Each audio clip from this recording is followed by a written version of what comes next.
Hello Africa, tell me how you doing.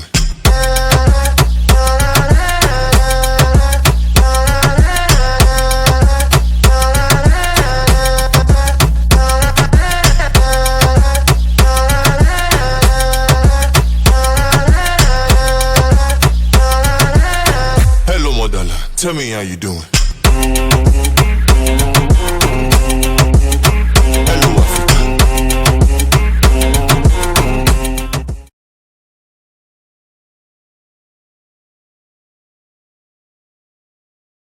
Hi guys, welcome back to my channel. My name is Yute Kore. I make food, lifestyle and entertainment videos. Now I haven't posted in a long time because I was busy in school. I was about to write my exam, so I had to prepare, do assignments, write tests, all that stuff. So I wasn't really disposed to probably sit down one place, film, edit, and filming is not even the problem, editing is the problem. So I had to pause and get busy with school, which is my priority for now.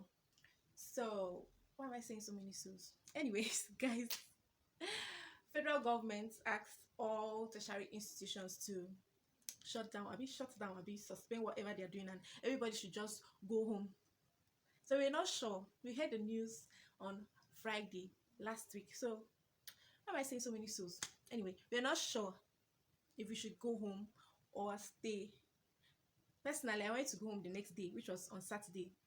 Then we heard another news, a press release from my state's governor saying that we don't have coronavirus in my state yet, so everybody should go about their normal duties. That is when I was confused. I didn't know if I should go home or stay back in school. I didn't know if we were still going to write the exams on Monday because my exams were supposed to start this week, Monday. That's 23rd March. So I stayed back. Either ways, I stayed back in school, and on Monday we went to school. Like my faculty. I and my friend that stayed back, but some people left. So we went to school. When we got to school, we make inquiries. Like we made inquiries rather. We made inquiries. Told us we're not writing any exams. That's how I went back to pack my things and go home. So you guys, already in school it was becoming really scary because most students have phones, they have Android phones, they have laptops, they have things that enable them to go on the internet, read the news, just be current with whatever is happening around the world. So it was very scary, the things we heard, the things we read on online about what's happening globally, the coronavirus pandemic. It was so scary. So some of us started doing the safety tips: wash your hand, sneeze in your elbow, do this, don't touch surfaces, basically just respect yourself when you're in a public place.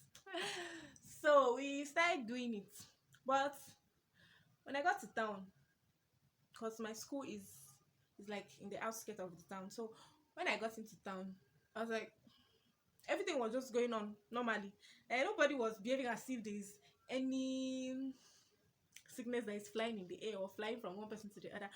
Nobody acted as if something was going wrong, like something was happening. Everybody was just going about their normal duties, and in the bus they were just struggling, rubbing on each other, and I was just looking at them like, these people haven't heard. Oh.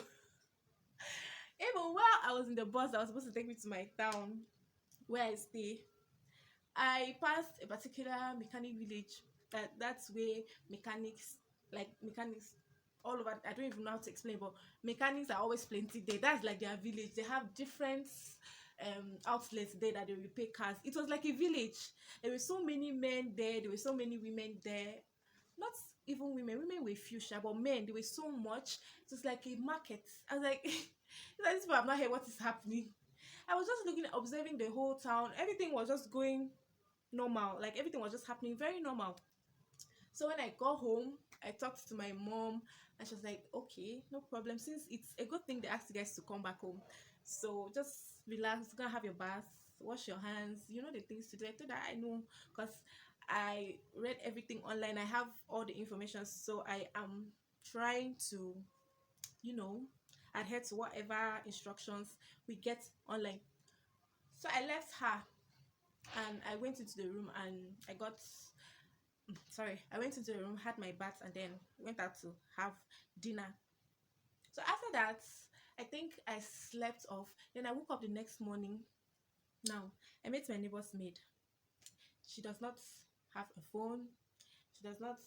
Okay, she has a phone, but she's using a small phone, a phone that she can't browse with, just a very tiny phone. So we got talking, and I asked her if she has heard of the coronavirus and the things that have been going on globally. And she said she hasn't heard that much, although she knows that there's a virus that is killing people. I said, okay. I started telling her the little about what I know about the virus. Started telling her the little information I got online. So we talked, and I told her everything. The next thing she said, that no altar rised against her and her family will walk. Guys, I laughed so hard. This is not even a matter of altar or no altar. It is a matter of safety, personal hygiene. It has nothing to do with religion. Just do the basic things you have to do for yourself. That's what I told her, and you'll be fine. And she kept arguing, and I had to bring out facts from the internet with my phone. I had to show her the videos and everything. And she was like, oh, okay, no problem. Does that mean she will not still go about her normal duties? That she has faith in God, and her faith was not going to allow anything to happen to her. And guys, I tried to convince this girl. I said a lot of things, and she was still, anything I say, she will link it to the Bible. Anything I say to her, she will even when I was telling her that it's not a matter of religion or Christianity, it's just simple hygiene, it's just social distance. You have to avoid a lot of things. You have to wash your hands, you have to sneeze in your elbow, you have to avoid touching the surface with your bare hands. I told her a lot of things that had nothing to do with religion, but she kept saying that she has faith, that her faith is not going to allow anything to happen to her. You guys, that is how I knew that we are in trouble.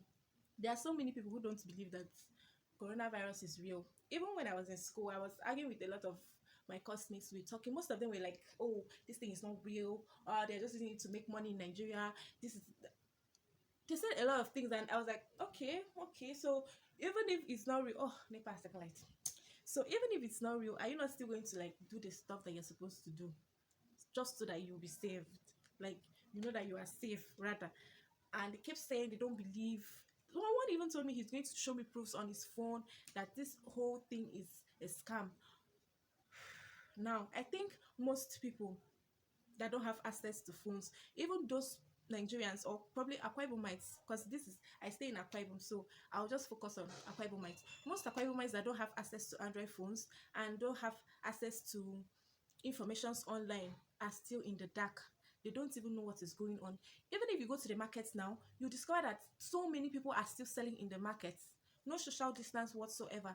If you go to the bus stops, you discover that they are still struggling to enter the buses, and when they enter the buses, nobody is being cautious of anything. They can just rub their self against anybody and anything, touch everywhere with their bare hands, and they don't even care whether there's anything like coronavirus or not.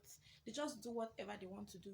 Even if you step outside your gates, if you're in Akwa Ibom, step outside your gates, and you're going to know that beyond the social media shenanigan of shouting or dancing, doing memes or whatever, wash your hand, do this, everybody sanitize, people outside here in reality, they are not listening to those instructions, and they are not doing what they're asked to do.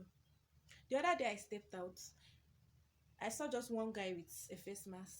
Okay, I understand that you're not supposed to use a face mask if you don't have the virus, but then how about wearing gloves? Nobody. Everybody believes that coronavirus is not in Akwa Ibom, so they are not supposed to bother or do anything. So they just come online and shout and make noise. How about educating people around you? How about the government sending people to the marketplaces to talk to the women, speak in pidgin, speak in whatsoever dialects they will understand, and educate them on the dangers of coronavirus? What if coronavirus gets here and nobody's ready? It goes beyond posting on your WhatsApp status, because it's not everybody that can view your WhatsApp status. It's not everybody. Like, there are a whole lot of people who don't have access to the internet. So how about talking to them? They're in your neighborhood. In fact, they're everywhere. They're in your neighborhoods, they're in your churches, they are just everywhere. How about talking to them one on one? It goes beyond social media, whatever. It goes beyond a lot of things. Most people just know how to get videos from Instagram, post on their WhatsApp status, and that's where it ends. Nobody is educating these people.